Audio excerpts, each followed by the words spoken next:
you are trapped. Imagine waking up one day and realizing your entire life, every struggle, every heartbreak, every bill you've ever paid, was scripted by a deranged control freak. A cosmic landlord who demands rent in the form of worship, yet throws tantrums if you ask for proof of ownership. Welcome to the Gnostic worldview. For centuries, a secret knowledge has been suppressed. Wisdom so dangerous it could shatter reality as you know it. Today, we're diving into Gnosticism, the hidden truth about our world, the false god ruling it, and the secret to escaping the prison. In the next video, how to escape the matrix. We offer you a guide with practical steps to tackle this very dilemma. Did someone just hit the subscribe button? You should. Do it. Do it now. What is Gnosticism? Gnostic comes from the Greek word gnosis, meaning knowledge, but not just any knowledge. This isn't book-smart knowledge, like memorizing historical dates or pretending to understand stock markets. No, gnosis is secret, spiritual knowledge, a direct, personal awakening to the truth about reality. The kind of knowledge that doesn't just educate you, but frees you. Gnosticism was an underground religious movement that flourished between the 2nd and 4th centuries AD, challenging the mainstream religious narrative. It taught that the material world is a prison, a fake construct created by an evil or ignorant god known as the Demiurge. Humans have a divine spark trapped inside them, a lost fragment of a greater spiritual reality. True salvation doesn't come through faith, worship, or good behavior. It comes from gnosis, the hidden knowledge that reveals the truth about our reality. Jesus wasn't here to die for sins. He came to wake people up to their imprisonment in a false world. Now let's break this all down in detail. The 5 pillars of Gnosticism. The Demiurge, the false god who thinks he's the boss.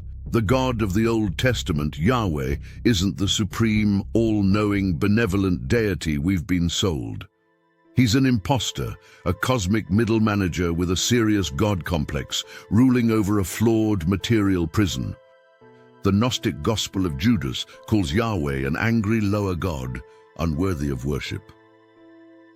The Nag Hammadi texts expose the Demiurge's narcissistic rule over the material world. Early Gnostics believed the true God existed beyond this corrupt world, and the Demiurge hijacked creation for himself. Think of the Demiurge as a delusional boss at a failing company. He didn't start the business, he just seized control and now forces everyone to follow ridiculous rules while pretending he's the CEO. The divine spark, you're a prisoner, but also a god. Buried beneath layers of trauma, conditioning, and Netflix binging, there's a piece of divine consciousness inside you. But the Demiurge has trapped it, keeping you distracted with suffering, materialism, and pointless drama. Backed by the Gospel of Thomas, the kingdom of God is within you, and Plato's allegory of the cave. People mistake shadows for reality, never seeing the truth. All right, let's take a quick detour 2,400 years back to Plato's allegory of the cave, aka the OG Red Pill story. Imagine a group of people born and raised inside a dark cave. They're chained up, facing a wall, with no clue that an entire world exists outside. Behind them, a fire burns, casting shadows of objects onto the wall. Since they've never seen reality, they believe these shadows are reality. Their entire existence is a puppet show played by unseen hands. Arion, what are you doing? I'm getting the fuck out of here. You want to be free. What for? The shadows are enough. The shadows are enough? You call this enough? Now, one day, a prisoner somehow breaks free. He stumbles outside and boom, blinded by the light. Incredible. He sees real objects, real people, real sunlight for the first time. His whole worldview shatters. But here's the problem. They don't believe him. They think he's insane. They even threaten to kill him for questioning their reality. Because when you've spent your entire life staring at shadows, Core, you're a big the fella. truth isn't just unbelievable. It's dangerous. I've seen it. The sun, the trees, He's the gone real mad. world. This is all a lie. A lie? Seize him. What are you talking about? The shadows, they're just puppets, illusions. There's a whole world outside, beyond anything you can imagine. He's gone mad, I tell you. The shadows are all we know. All we need to know. No! You have to see it for yourselves.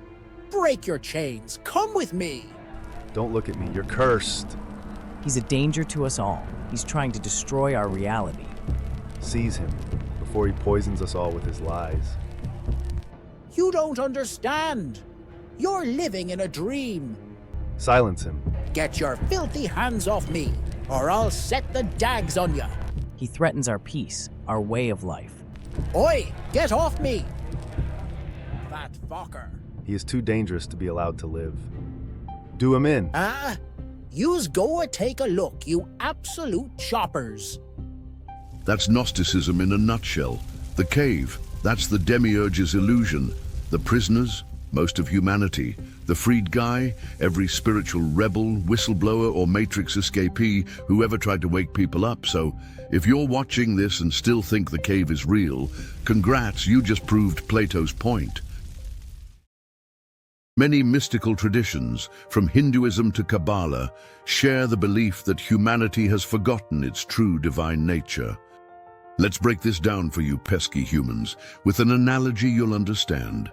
Imagine being Neo in the Matrix, except instead of dodging bullets, you're dodging rent, taxes, and your mom asking when you'll get a real job.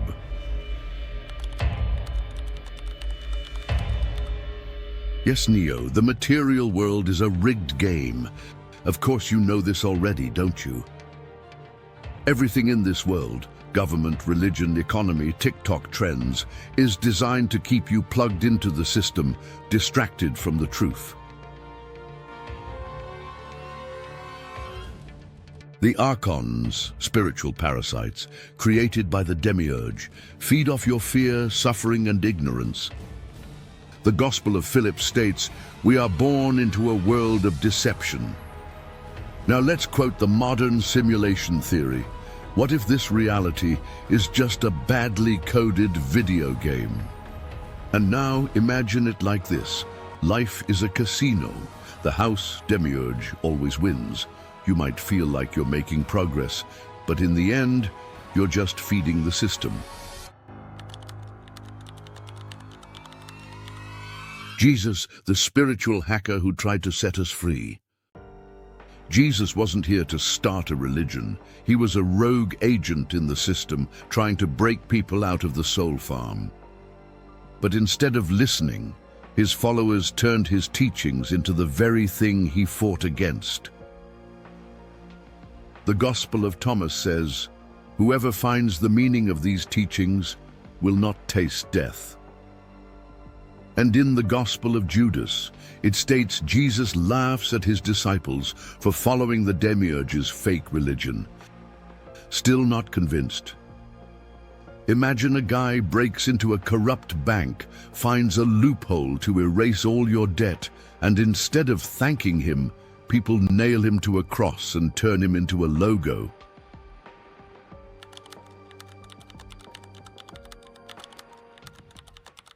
But how do you break free from the Demiurge's prison? The only way out of this cosmic scam is through gnosis, hidden knowledge, religion, politics, money, all distractions. The real power, waking up to the illusion and transcending it.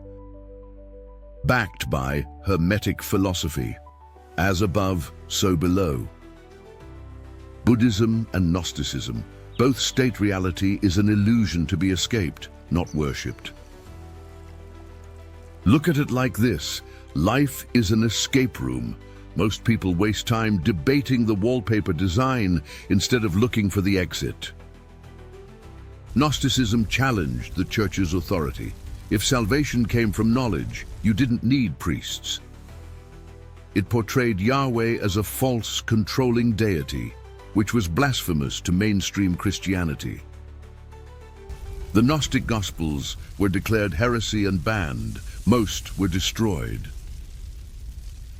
So, if this world is a prison, how do we break out? In the next video, we'll dive into those practical steps.